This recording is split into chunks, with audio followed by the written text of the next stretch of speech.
Today, we are going to talk about what happened in episode 2 of C on Apple TV+. Get subscribed and turn on the bell notification to get notified whenever a new episode is out. With a much slower pace this time around and more prophetic messages brought to the foreground, C begins to experience problems with its overall world building as you begin questioning just how far humanity has fallen over such a short space of time. Despite this, and a few continuity issues surrounding Baba Voss' stepchildren growing up while everyone else remains the same age, C does well to keep things interesting, leading to a cliffhanger ending that sets things up nicely for episode 3 to follow on. Huddled together, episode 2 of C begins with the villagers sleeping while Baba Voss heads out with the babies to hunt. As thunder crackles overhead, he finds himself ambushed by a brown bear which growls in his face and forces him to lose his footing, and subsequently the baby basket too. Fearing for their life, Baba Voss goes toe-to-toe with the brown bear, until an archer saves him, shooting the beast through the neck. That archer happens to be Gerlamerl.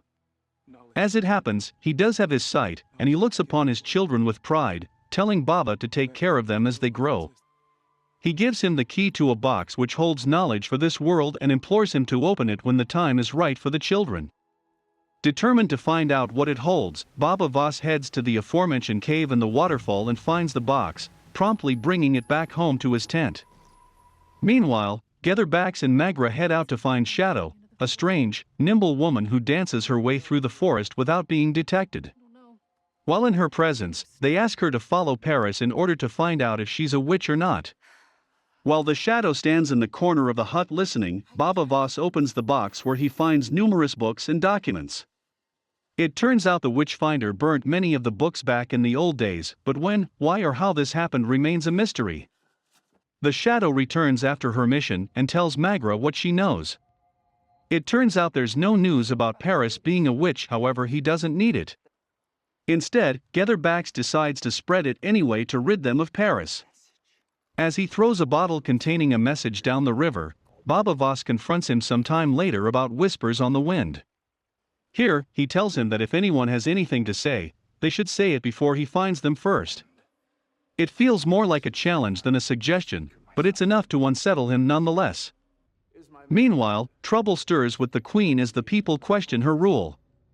Her advisor relays this information back to her before grabbing him, slicing his neck and letting him fall to a heap on the ground.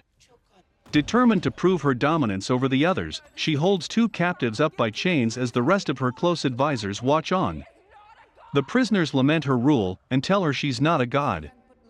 However, she bites back and delivers a speech of her own, ending with the two men killed. Back at the village, the two children are grown and it turns out they can definitely see. After telling Paris what they can do, in the restless forest surrounding the village, the Witchfinder General hunts them all mercilessly. Paris certainly senses this too and believes the children should be prepared.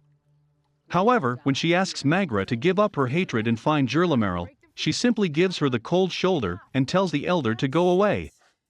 As day turns to night, Paris speaks to the two children and gives them books.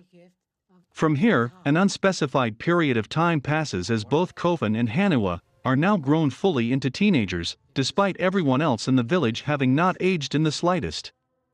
To celebrate how much they've grown, Paris gives them the key to the box and allows them to open.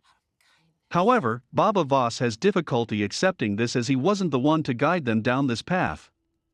As Paris talks to him, she tells him the twins need a change and their sight gives them an advantage to do just that. As the episode closes out, the twins make their way up to the waterfall and begin reading books, absorbing more of the ancient world around them. While they do, a villager down the river finds Getherbax's bottle washed up on shore. Despite some nice ideas and a couple of well-worked time jumps, C doesn't have an awful lot else going for it here. Given how much money was poured into this, as you may expect, the cinematography and visual design of the episode is excellent, breathing life into this post-apocalyptic tale. As the episodes tick by, however, I can't help but question where this one is going. The children clearly have a prophetic part to play in the tale, and the design of the world, right down to the set and prop design, has been meticulously crafted to make the most of this too. With a slower pacing and more characterization this time around, quite where the next episode will go from here remains to be seen, but C's second episode pales in comparison to its first. Thanks for watching till the end. Do like and leave a comment, and don't forget to subscribe to the channel.